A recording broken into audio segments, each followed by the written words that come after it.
look at you, I wanna shine like you, I wanna turn to you and even bloom for you. Can you take me home with you? So big I'll stare at you, light up your space for you, stand straight until I ask you. So don't forget you knew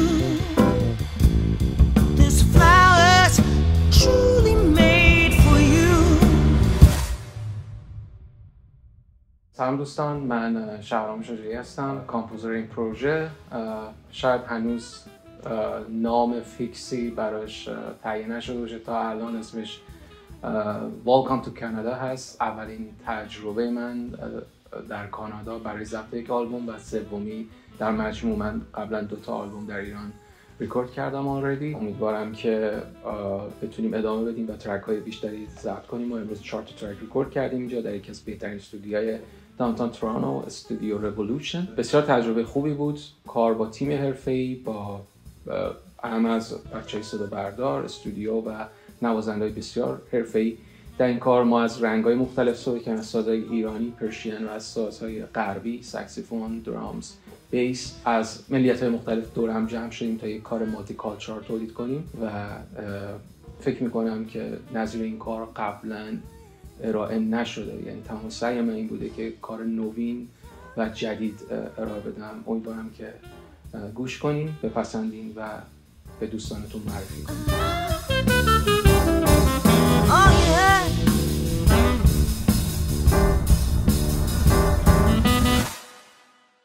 سلام، من کیان جعفری هستم، نوازنده پیانو این پروژه. در خدمت شهرام جان بودم که ایشون روی این پروژه تمرکز خیلی زیادی داشتن برای مدت مدیدی و ایشون میخواستن 2 فرهنگ مختلف، مشخصاً وست و ایست رو با هم دیگه تلفیق کنن.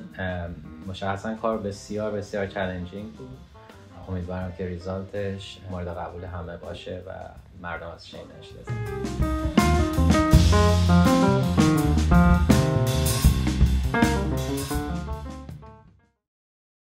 آوا هستم، خیلی خوشحالم که توی این پروژه همراه دوستای عزیز و هنرمندم بودم. تجربه بسیار جالبیه. فیوژن برام همیشه حتما یک تجربه داشته، تلفیق موسیقی سنتی ایرانی و جاز استایل.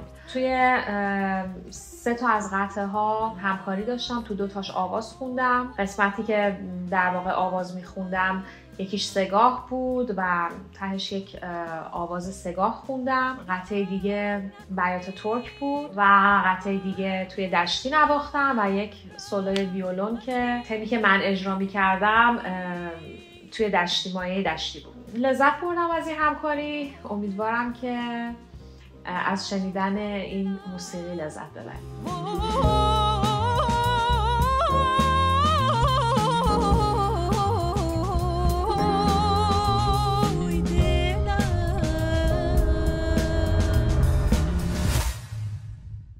من پریده احرارنژاد هستم، نوازنده تار و ستار و آهنگساز. توی این پروژه که آهنگساز آقای شهرام شجاعی هستن، من تار میزنم و در یک سری قطعات ساز موراژ که همون تارباز هستش رو میزنم. این قطعات با آهنگسازی آقای شهرام شجاعیه که یک حالتی از جاز داره ولی توی سگاهه. جالبه، یعنی یک قطعی هم هستش توی بیات ترک. برای من خیلی جالبه این روند، به خاطر اینکه من این تجربه رو نداشتم ولی خیلی صدای خوبی ازش تونستن در بیارن و امیدوارم که در نهایت آلبوم زیبایی باشه و راضی باشن.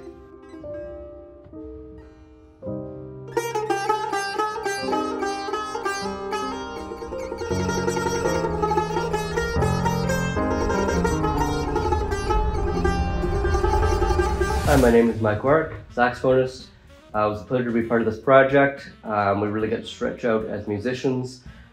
Got to deal with a lot of really interesting music and compositions. It was great to work with everybody, and I think we all had a really good time. What was different about this was very much a collaborative experience. So we got called for a recording session, but it really felt like a band by the end of it, you know? So it was really great.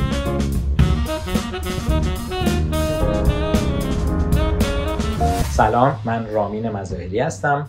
در آلبوم Welcome to Canada از شهرام شجاعی در نقش رکورد پرودیوسر و میکس انجینیر فعالیت میکنم. این آلبوم رو به صورت آنسامبل در استودیو رولوشن رکورد کردیم و مراحل میکس و مسترینگش در باران ساوند لاب داره انجام میشه. حضور ساز تار و آواز ایرانی در کنار سازهای مثل ساکسیفون، پیانو و درامز توی این آلبوم یکم تفاوت ایجاد کرده در این آلبوم.